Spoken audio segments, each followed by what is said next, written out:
Hi, my name is Ashley Voss, and I'm going to be presenting on technology, but not just technology used by adolescents and how it affects adolescents' mental health and their social environment and everything that involves with adolescence itself, because I believe that the younger you introduce technology, the more riskier it is with learning abilities and social abilities.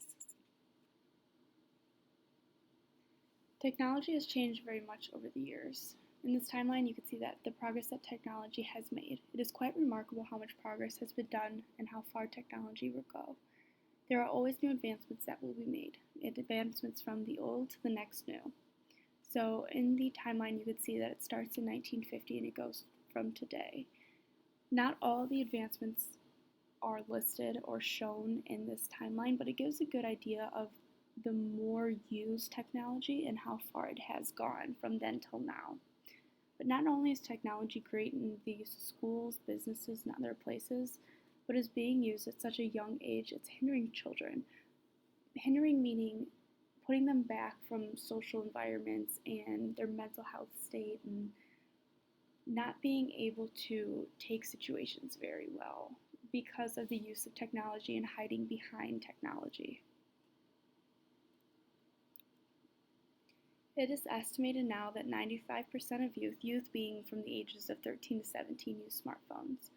45% of those youth report that they are always using internet. This is such a big issue with our generation. It is creating a barrier that does not allow the adolescents to explore because all they want to do is sit on their phones or play video games indoors. It's such a big thing to be able to go outside and play outside. I know as a child, all I wanted to do and all I did was go outside and play. And nowadays, these kids just want to sit on their phones on the couch or watch TV and play video games. The current generation of adolescents spends less time in person with peers compared with the previous generations, and technology influences their identity and socialization in numerous ways. With technology and the use of all these social media apps such as Instagram, Snapchat, Facebook, Twitter, Tumblr, Reddit, as it shows in the chart, it's hard for them to create their own identity. And the use of Instagram, such as having models on Instagram, that causes them to want to change their identity, which is not good, especially at a young age, because they're still learning, they're still developing, they're still growing and trying to figure out who they are. And so with all these apps and social medias, they see how people are and how they should be, even though that's not how they should be. But I wanted to put this chart in because in 2018, Pew Research Center created this survey for teens to take to show what social media sites they use today the most. The reason why I wanted to include this in my PowerPoint is because on the left, the results are from their 2018 survey. So 85% YouTube, 72% Instagram, 69% Snapchat, and so on.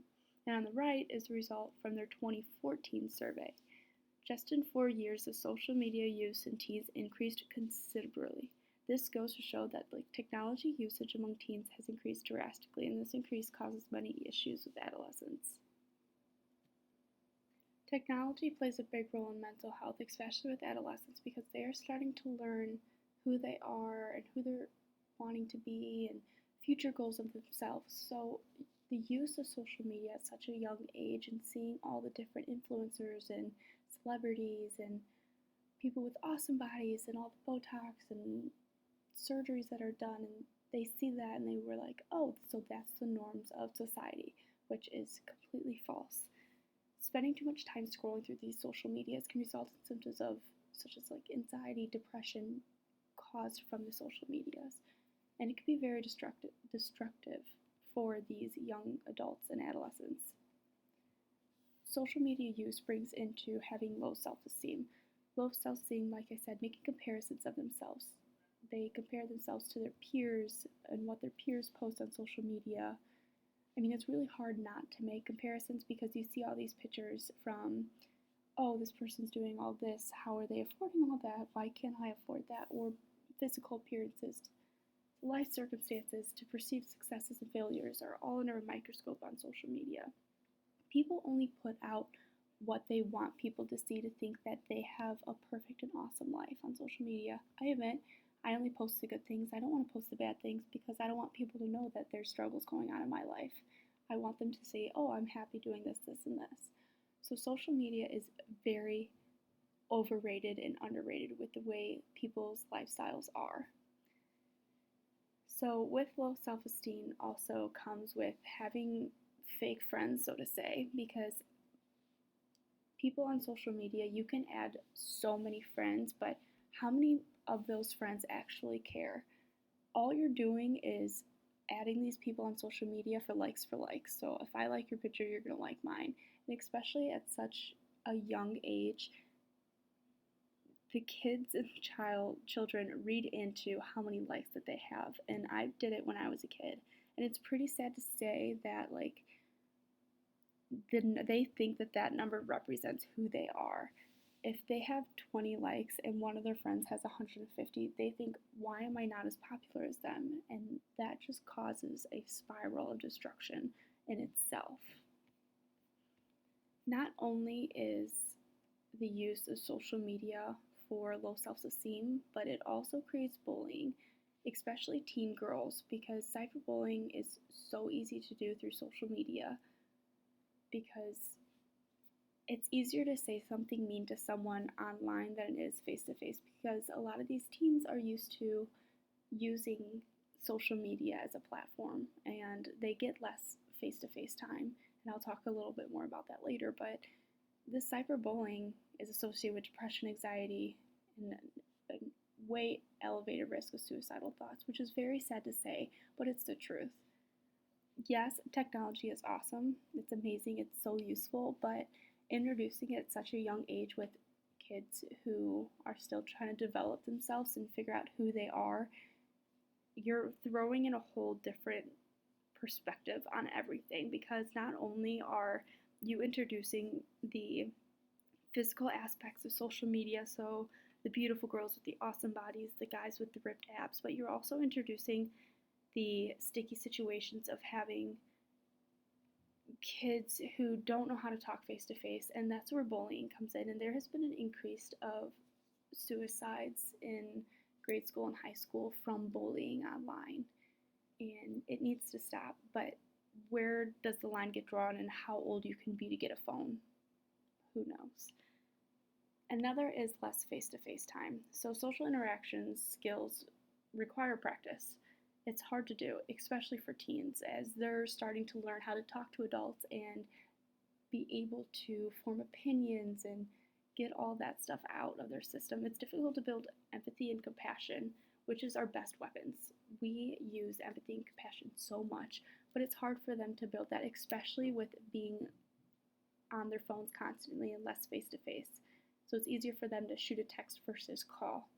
And when teens spend more time engaging online than they do in person, it reduces their amount of the ability to be able to communicate face to face. And human connection is a powerful tool and builds skills that last a lifetime. Because not only are you learning how to talk to someone, but that's useful in everyday living, going to the grocery store, and especially your job. Because I know in jobs they use email, but they also still use phone calls. Phone calls and emails and all that stuff is very important. So being able to communicate with your peers and coworkers when you're older is a huge thing.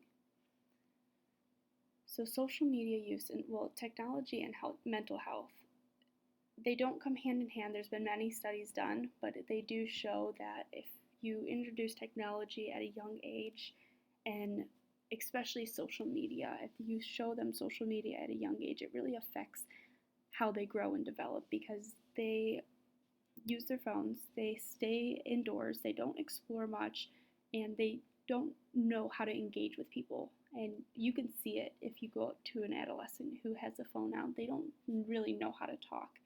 Not only that, but it also creates depression, anxiety, and suicidal thoughts from bullying and comparison and low self-esteem. So yes, social media is great, especially to stay connected with friends and family all over, but it's hard with adolescents who are still trying to learn and figure out who they are. There are some positive use of technology with adolescents. Not only is technology just social media, but there are apps that allow them to have a creative platform. I can use social media as some of the apps, so Instagram. A lot of people or adolescents who are artists like to publish their artworks, and that helps them feel confident, and it helps them create this platform that shows their creativity and how well they're doing at it. How well, meaning how well they are artistic or how well they can take photos. This creative platform allows them to help create their identity and who they are with these social media platforms. Another thing is that technology is a distraction. So if people are overthinkers or if adolescents need something to distract themselves, say their home environment isn't well and they need a distraction, technology is a great use of a distraction. To go along with mental health, there are mental health apps that adolescents can download to help keep them calm or to help them listen to music and different things, and this helps them be able to step back from their life and see that whatever's going on in their lives, it could be a distraction, and these apps can use to help calm them. So technology with adolescents, yes, it hinders them with social media and bullying, cyberbullying, not being able to talk face to face. Multiple different things play into the use of social media, along goes with anxiety and depression, but there are some positive aspects of technology with adolescents. So this is my presentation. I hope you enjoyed it and I hope it was insightful. Thank you.